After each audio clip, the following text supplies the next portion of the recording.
When I was a youth, back in the 1980s, a lot of the adults would tell me, just say no to drugs. And I thought to myself, man, if I'm already talking to my drugs, I've probably already said yes. Hi and welcome. One more reading. I'm going to do another reading today from my book Across the Table, available at Amazon in paperback and on Kindle, etc., etc. Link down below. I hope you're enjoying these readings.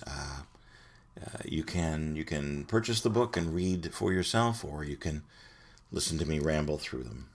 Either way, I hope you're enjoying the stories. Today's, this is a good one. To me, joy in the moment. It's going to be kind of apt for this year. So, joy in the moment. There are days when I wake up and I feel like Sisyphus. Do you know who I mean? Sisyphus was an ancient mythological figure punished for all eternity to roll a heavy boulder up a steep mountain, only to have it roll back down to the bottom the moment he reached the top. Camus called him an absurd hero. He struggled perpetually without any hope of success. And that, my friends and loved ones, describes me on some days. Broken promises, lack of perceived progress, low bank accounts, and good old self-doubts are my boulder. I struggle daily to push it forward and upward, only to watch it roll back at day's end. In the reality of my profession, the boulder is mine. I am aided and supported by an amazing set of friends and family and complete strangers, but the responsibility is on my shoulders. And sometimes the burden is crushing. When moments like this occur, I stop and I breathe. I count my blessings and I look at my situation from a different attitude. Picture Sisyphus smiling. The idea is simple, so simple. Here is Sisyphus, the wretched man, interminably struggling to push his boulder uphill, only to watch it roll down again and again. In my mind, he was always completely defeated and hopeless. Then I read the book, The Myth of Sisyphus, and everything in the picture for me changed. Imagine Sisyphus smiling and embracing his situation as his reality, not wanting a different past or a different future, but accepting the present, and the scene totally rearranges itself. He is no longer hopeless, no longer wretched. He is happy in his acceptance of the situation. He must, in order to accept the absurdity of the situation, adjust his attitude and fulfill what has been put before him. On the road to your dreams, there are certain absurd truths you're going to have to acknowledge. You must work as hard and as tirelessly as you can. There is no guarantee of success, but the burden and the struggle contain a successful measure of their own. To simply be doing what you love and to master it may be enough. Our ultimate fate is always the same, so why be miserable? Live your passion in the task at hand and find satisfaction in your minor successes and in your crushing failures. Like Sisyphus, come to see no other option than the mountain and the rock. Burdened with obligations, lack of control, hopelessness, low expectations, and no alternatives, they continue to toil in dead-end jobs and uninspiring environments. However, if you look hard, you can see opportunity in obligation, freedom in failure, and hope in hopelessness. You are unique, and so are your burdens.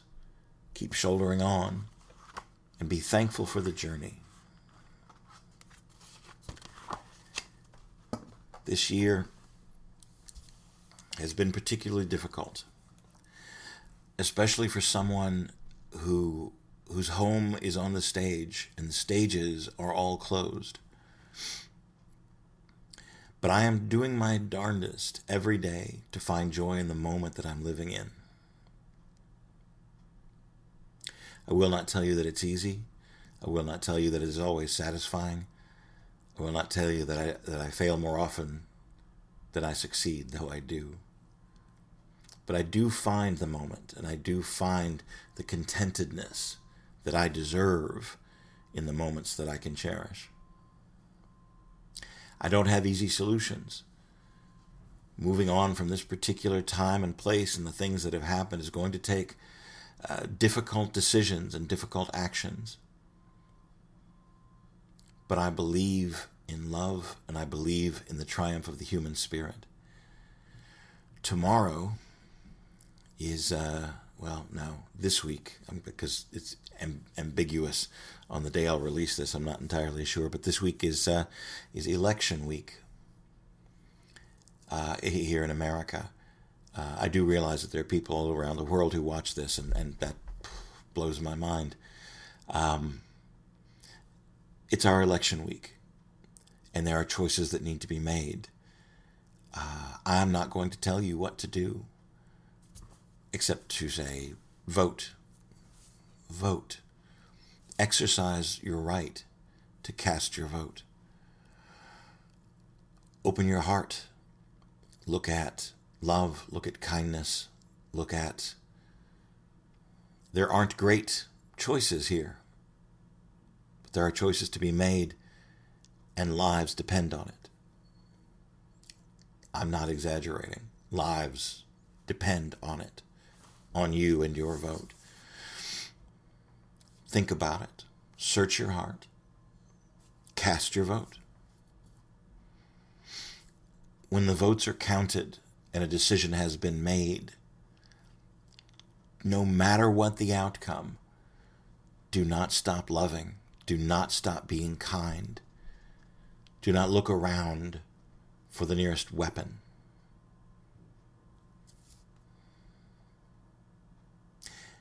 Accept the moment. Accept the boulder. Accept help when it's offered to you. Reach out in friendship. Reach out in love. That's really all I've got to say on that particular matter. I have done my civic duty. I am prepared to help people on election day at polls. I have volunteered and will put my feet into that position to be a helper, not to direct, not to stress one thing over another, but simply to help keep things moving and make this make everyone's voting experience as successful as I possibly can. Anyway, hey, thanks for listening. Thanks for following and for hearing my little stories. More soon, huh? I hope there's love where you are.